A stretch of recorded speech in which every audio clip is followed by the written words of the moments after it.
Hello everyone. तो आज हम D6 को रिवाइज़ करते हैं। हमने पढ़ा था SBI का नेशनलाइजेशन कैसे हुआ था। स्टार्टिंग में क्या हुआ था कि 3 बैंक्स थे जिनको बोलते थे presidency bank. First is bank of Bengal, bank of Madras and bank of Bombay. इन तीनों को मर्ज करके बनाया था imperial bank of India which is private entity. उसके बाद में, और ये हुआ था 1921 में। उसके बाद में 1955 में एक कमेटी के द्वारा वो रिकमेंडेशन दी गई थी और उससे बनाया गया था state bank of India. Nationalise करके स्टेट बैंक ऑफ इंडिया बनाया गया था इन 1955 में। और वो कमेटी कौन सी थी?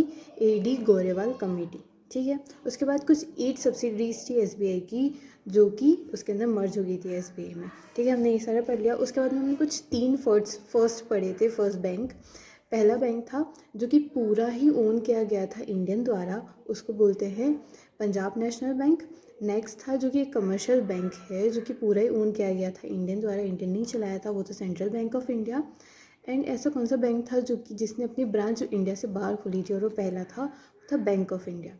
ये सारी चीज़ें हो गई। उसके बाद हमने पढ़ा था नेशनलाइजेशन। नेशनलाइजेशन स्टार्टिंग में 14 बैंक का हुआ था, उसके बाद 6 बैंक का हुआ था। टोटल कितने हो गए? 20। फिर 20 बैंक के अंदर भी 2 न्यू बैंक, मतलब एक न्यू बैंक ऑफ इंडिया था जो कि मर्ज हो गया था पंजाब में। ऐसे ही करके बचे 17। फिर 17 को डिवाइड करके 7 और 10 में रखा गया। उन 10 बैंक को भी चेंज करके 4 के अंदर मर्ज कर दिया गया था 2020 में। तो अभी टोटल जो नेशनलाइज बैंक है वो है 11।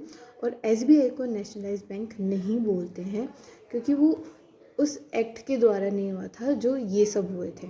यही एक डिफरेंस माना जाता है, बाकी वो नेशनलाइज नहीं हुआ था। ये भी एक और चीज़ बोली जाती है उसके अंदर कि वो इसलिए नेशनलाइज नहीं कहा जाता क्योंकि वो है तो वो मतलब प्राइवेट एंटिटी कहलाने की वजह से, बाकी वो चला गवर्नमेंट ऑफ इंडिया ही चला रही थी, इसलिए उसको ये भी कहा जाता है।